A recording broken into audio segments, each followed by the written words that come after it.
નમસ્કાર મિત્રો કે આજે તમે જોઈ શકો છો કે બે યુવાનો મારા બાપાની તસવીર લઈને સકાળાની અંદર મૂકે છે કે સકાળો એટલે ટેમ્પો જ્યાં અમે દર વર્ષે કોદિયા ગામની અંદર સરસ મજાનું નગર યાત્રા કરતા હોઈએ છીએ કે બાપાની અમે દર વર્ષે 11નો ઉત્સવ કરતા હોઈએ છીએ કે જેથી કરીને આ ગામની અંદર બાપાની મૂર્તિ ફેરવી છે અને જ્યાં જ્યાં ગામની અંદર લોકોને એના ઘરે જઈને દર્શન કરે છે અને લોકો અને ધન્ય જીવન અનુભવે છે કે જેથી કરીને કે દર વર્ષે આવું આયોજન થતું હોય છે। અને જો મારા કાકા સાથે અમે ગલાલ પણ રમી છે ને અમે ખૂબ ગલાલ સાથે ઉત્સવ કરતા હોઈએ છીએ। કોઈ પણ વ્યક્તિ અમે ગમે એવા કપડાં સરસ મજાના પહેરે પણ ઉપર ગલાલ નાખી તો કોઈ જાતનું એને એમ ન થાય કે આજ બાપાના ભવ્ય આવું આયોજન હોય ને હર કોઈ રંગથી રંગાઈ જતા હોય છે। તો આ જીવનની અંદર રંગાઈ જવું એક અમૂલ્ય ભેટ છે। જો હંદાય જે લોકો રમે છે એને ખૂબ મજા આવે છે અને ગલાલથી પણ ખૂબ અનેરો ઊંચો થાય કે આમ એક એવી મજા આવતી હોય છે કે આમ જુઓ અમે એને કાકા દીકરો ખૂબ બાંધી છીએ સાથે સાથે। તો આવા સમયની અંદર અમને એમ થતું હોય છે કે આવા સરસ મજાનું આવું દર વર્ષે આયોજન થતું હોય તો અમારા પણ બાળકો ખૂબ રજાઓની વાટે હોય છે કે જેથી કરી રજા હોય તો આવા કાર્યક્રમની આવા અંદર ખૂબ મજા આવતી હોય છે। તો દર વર્ષે અમે આવા બાળકોને ઉત્સાહમાં ખૂબ મજા આવતી હતી। બાળકો દર વર્ષે આવે છે અને એક અમે વર્ષની અંદર વાટો હોય છે કે અમારે ક્યારે બાપાની તિથિ આવે અને એ તિથિના અમે સૌ કોઈ અમારે દર વર્ષે પધરામણી દિવસ ઉજવીએ છીએ। તો આ પધરામણી દિવસમાં જ્યાં લોકોને રાહ હોય છે પણ અમે ડીજેની સાથે તાલ કરીને ખૂબ નાચતા હોઈએ છીએ અને બાપાની રામધૂનથી આખી નગર યાત્રા સરસ મજાનું આયોજન કરી અને ગામની અંદર સૌ કોઈ લોકોને એમ થાય કે અમારા ગામની અંદર બાપાની મૂર્તિ અમે અમારા ઘરે પધરામણી કરી અને સૌ કોઈ સાથે સાથે હોય એને ચા પાણી પાઈને ઉલાટ સાથે આવા સરસ મજાના દર વર્ષે કાર્યક્રમ ઉજવતા હોય છે। તો પણ આવા સરસ મજાના કાર્યક્રમની અંદર બાપાનું નામ લઈને જીવનની અંદર ઘણી બધી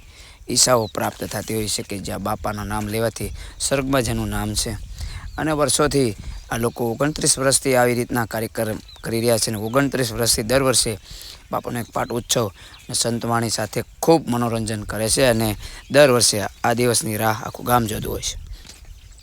અને બાપાનું નામ સિવાય કોઈ નામ નહીં। બાપાનો એક એવા મનોરંજનથી સૌ કોઈ બાપાની ભક્તિમાં લીન થઈ ગયા છે અને યુવાનીઓમાં ખૂબ જોરથી નાચવા મળ્યા છે અને બાપાનું જીવન જેમ ચારિત્ર જેમ બાપાનું જીવન અર્પણ કર્યું છે બાપાએ તો બાપાની લાગણીથી ખૂબ લોકો અમારા એક એવો બાવલીઓ થઈ ગયો છે કે જ્યાં બાપાના નામ સિવાય કોઈનું નામ ન હોય। તો સરસ મજાના કાર્યક્રમની અંદર ખૂબ લોકો નાચે છે। જુઓ તમે એનો તાલ યુવાનીઓ ગુલાલની સાથે જુઓ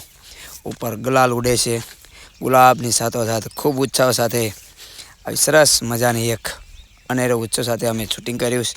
અને લોકોને ખૂબ અમે જોડ્યા છીએ યાત્રામાં કે આવી નગર યાત્રા એટલે કે આખા ગામની અંદર ફરી ને પાછું બાપાનું જ્યાં મંદિર છે ત્યાં મૂર્તિ પહોંચે એવી 3 થી 4 કલાક સતત આખા ગામની અંદર ભ્રમણ કરે છે અને ખૂબ આખું ગામ નાચીને ખૂબ મજા આવે છે કે એક દિવસ નંદભાઈઓ બાપાના બગડાણા જેમ કૃષ્ણ ભગવાનનું માણસો નંદભાઈઓ આનંદભાઈઓ આઠમ પછી 11નો ઉત્સવ પણ અમે ખૂબ આવો મનોરંજનથી મનાવી છે અને ખૂબ લોકો આવા ઉત્સવમાં અમે જોવાની આનો ખુલ્લો જોર છે કે જેથી કરીને ખૂબ આની અંદર આવા ભક્તિની અંદર તલીન થઈ ગયા છે। જો એને ખૂબ મજા આવે છે અને ડીજેના તાલમાં નાચી રહ્યા છે તો ડીજેના તાલમાં તો સૌ કોઈને બાપાની ધૂન વાગતી એટલે નાચવું જોઈએ। તો તમને પણ જોઈને એમ થાય કે ચાલો અમે ઘડીક પણ આવું આની અંદર લાભ લઈ તો સરસ મજાના આવા દર વર્ષે આયોજન અમે કરતા હોઈએ છીએ અને આ તો ચોમાસું છે એટલે ખૂબ વરસાદની મોસમમાં પણ ખૂબ મજા આવતી હોય છે અને વરસાદની સાથોસાથ આવું એક કૂદવું પણ ખૂબ મજા આવતી હોય છે ને તો કૂદીને પણ પગને એમ ન લાગે કે અમે આટલું બધું નાચ્યા છીએ કે જેથી કરીને બાપાનો એટલો પ્રતાપ છે કે કોઈ પણને થાક લાગતો નથી। તો બાપાની દુનિયામાં હર કોઈનું મન મૂકીને નાચવાનું મન થતું હોય છે। તો સરસ મજાના અમારા યુવાનીઓ ખૂબ જોરથી બાપાની ભક્તિમાં લીન થઈ ગયા છે અને નાચવું એટલે તો એક અનેરો ઉત્સવ હોય છે કે જે માણસોને નાચીને અમે શરીરને આખું તોડી નાખવાની અને આમ ક્ષમતા ધરાવતો હોય છે કે ખૂબ મજા આવે છે। તો આવા તહેવારમાં અમને પણ ખૂબ મજા આવે તો તમે પણ અમારા તહેવારમાં આવો અને 11 ઉત્સવ પર દર વર્ષે અમે આવી સરસ મજાની આખી ટીમ બનાવીને આખા ગામની અંદર બાળકોને અલગ પ્રકારના કોઈ લોકો દાન કરતા હોય છે કોઈ લોકો આની અંદર ચોકલેટનું પણ વિતરણ કરતા હોય છે કે બાળકોને ખૂબ મજા આવે છે અને ચોકલેટ ખૂબ 2 હાથે ઉડાડીને બાળકોને એને પણ એક વીણવાની મજા આવે છે કે બાપાની પ્રસાદી છે। કેટલી બધી ચોકલેટ વીણી નાખે તોય પણ અનેરો ઉત્સવ સાથે સરસ મજાના બાળકો પણ અમારી સાથે નાચવામાં તલ્લીન થઈ જાય છે. જો તમે હંધાય જુવાનિયા તો નગર યાત્રા એક સરસ મજાનું આવું પ્રમાણિકતા આપતું હોય છે કે બાપાના જીવનમાં સરસ મજાના આવા એક મહા ઓલિયો કે જ્યાં બજરંગદાસ બાપાની જિંદગી આખી માણસો માટે વ્યસ્ત કરી નાખી છે. તો સરસ મજાના ઉત્સવમાં કોને તાકીદ ન હોય કે બાપાના જીવનની એક અનેરો ઉત્સવ લેવા લાભ લઈ, અને બાપાના નામ સિવાય બીજું નામ ન હોય એ બજરંગદાસ બાવલીઓ બંડીધારી કે જ્યાં બગડાણા એના નામથી લાખો દેશ વિદેશમાં જેની જાણકારી છે. તો બાપાના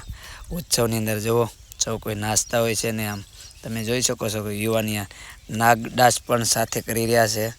તો સરસ મજાના આમ એકબીજા નાચવામાં પણ ખૂબ સપોર્ટ કરીને જેમ યારું બાંધતા હોય આમ સરસ મજાના ડાન્સ કરી રહ્યા છે.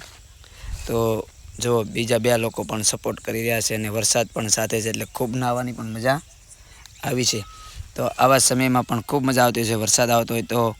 વધારે એક તો ગરમી ના થાય ને ઠંડીમાં ખૂબ મજા આવે, જેથી કરીને ડીજેને પણ અમે સુરક્ષિત રીતે કાગળ ઢાંકીને રાખ્યું છે જેથી કરીને અમારા ઉત્સવમાં કોઈ વિશે તકલીફ ન પડે. તો સરસ મજાનું આયોજન કરીને આજે અમે એક એવો અનુભવ કર્યો છે કે વરસાદની સિઝનમાં ખૂબ મજા આવે છે. તો દર વર્ષે અમે આવો નવો ઉત્સવ કરતા રહીએ છીએ અને કરવાના છીએ. તો સરસ મજાના બાપાની તસવીર લઈને આખા ગામની અંદર સરસ મજાના યુવાનીઓ સાથે નાચી ને ભૂક્કા કાઢી નાખ્યા છે. તો તમે પણ જોવો છો કે યુવાનીઓને કેટલી પૂરજોશથી એના શરીરને તોડી નાખવાની પણ એનામાં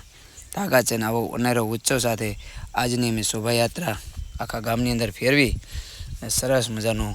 આયોજન કરી અને ખૂબ બાપાની દયાથી અમને મજા આવી છે. અને પછી પણ અમે ભોજનની વ્યવસ્થા પણ સરસ મજાની કરી છે. તો હંધાય સાથે પાછા ભોજન લઈ અને આવો ઉનેરો ઉત્સવમાં પણ થાક સાથે પછી ભોજનની જોઈને તો બાપાની પ્રસાદી લઈ સરસ મજાના હંધાય પછી પાછા રાતનો પ્રોગ્રામ હોવાથી અમે બાપાનો થાળ ધરી અને બાપાની પ્રસાદી જેવો સરસ મજાના થાળ ધરવા જાય છે. અને એ થાળ બાપાનો ધર્યા પછી આગળની કાર્યક્રમ અમે પૂરો કરીએ છીએ અને પ્રસાદી લેવા જઈએ છીએ.